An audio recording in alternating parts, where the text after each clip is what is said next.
Hi YouTube, welcome back to my channel, and if this is your first time, then welcome. So for today, I want to show you how to draw Afro hair. What I decided to do is I split it up into 3 different Afro styles, and I show you how you can draw them really easily with a few little tricks. So I drew out this side profile of a female's head. I thought I would do it from the side profile just because you see a lot more hair from the side.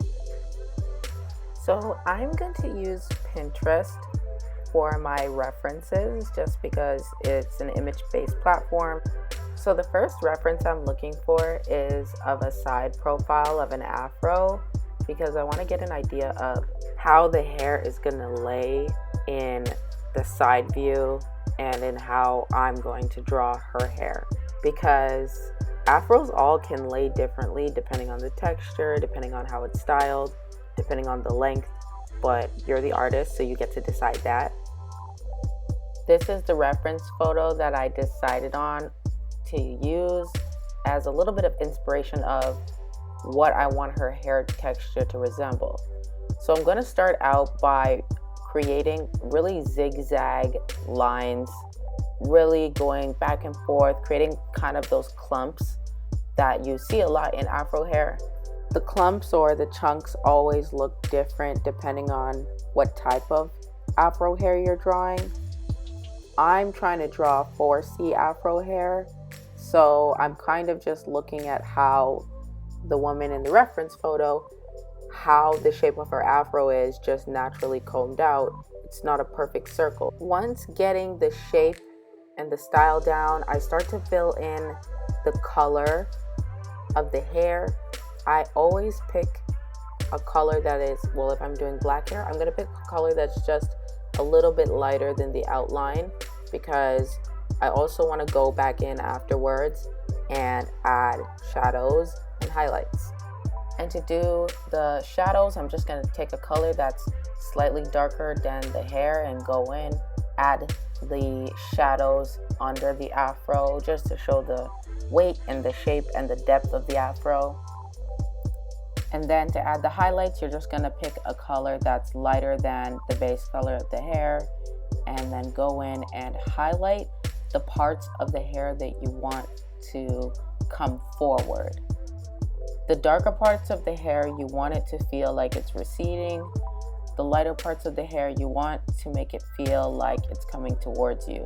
That's what's going to add that shape and that depth to the hair, that fluffiness. Okay, so that is the first afro. It is a nice 4C afro without a defined curl pattern, just a nice fluffy afro. So let's get on to the second one. So for this one, I'm going to do an afro that has more of a defined curl pattern to it. It just has a slight curl pattern on the ends. So first, I'm just gonna draw out again the shape that I want her hair to have. And then I am going to literally draw her coils. So with afro hair, when you really look closely at afro hair, no matter whether it's 4C, 4B, 4A, 3C, 3B, 3A, the hair strand generally forms into a coil in its natural wet state. With 4C hair, the coils are usually so tight that you cannot see the curl, but it's when you really look close, it's there. Or the coil is like, I don't know, like more squiggly. I don't know, you just gotta look, have a look. So her coils are going to be a little bit looser than the previous afro that I drew.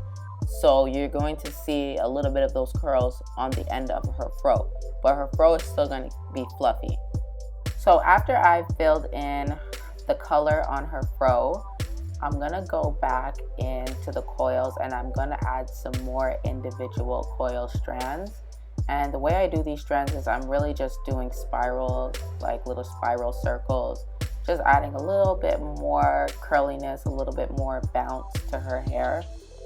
Now I'm going to go into the hair and I'm going to use a lighter color than the hair, like a highlight color, to outline strands that are gonna pop out, just little curly details.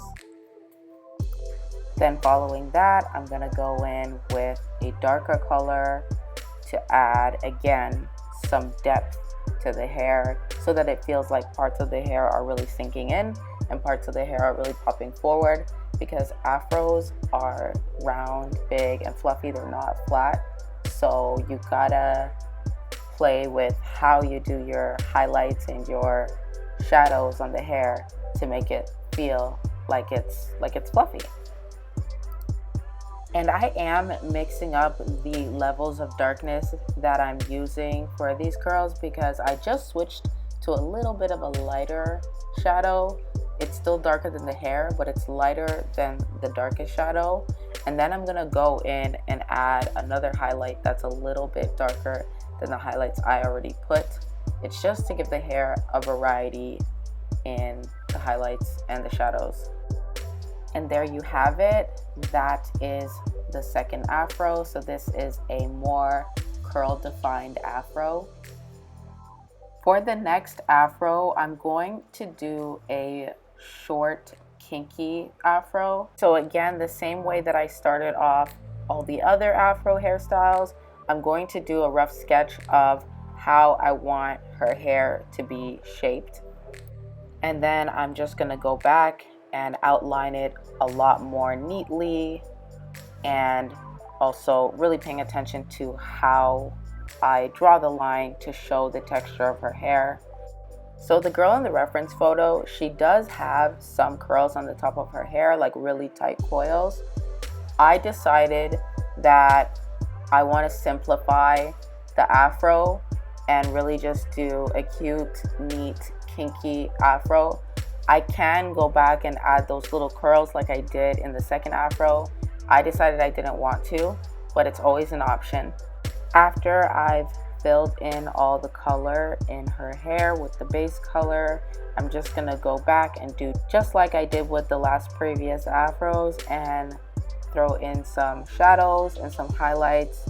Because I just did a short kinky hairstyle, I don't need too much details in the shadows and highlights. I can do something simple like in the first one, because I'm not going in and defining the hair strands. And yeah, so that is the last afro style. So I really wanted to make this video because when I was in college, we learned a lot about how to draw things that we see in front of us and how to draw humans.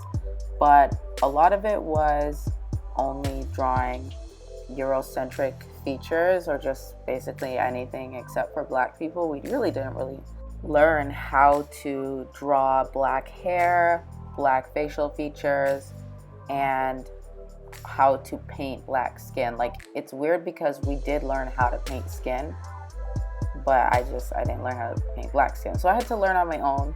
So now I want to share that information. If you found this video helpful, please give it a thumbs up and please subscribe to my channel as well. And if you would like to see more black hairstyles, like for example, how to draw braids, how to draw dreadlocks, how to draw black male hairstyles, or even just how to draw popular black hairstyles, then I can do different videos like that as well. I might even want to do a video as well about how to pick black skin colors and skin tones. Thank you for watching. Bye.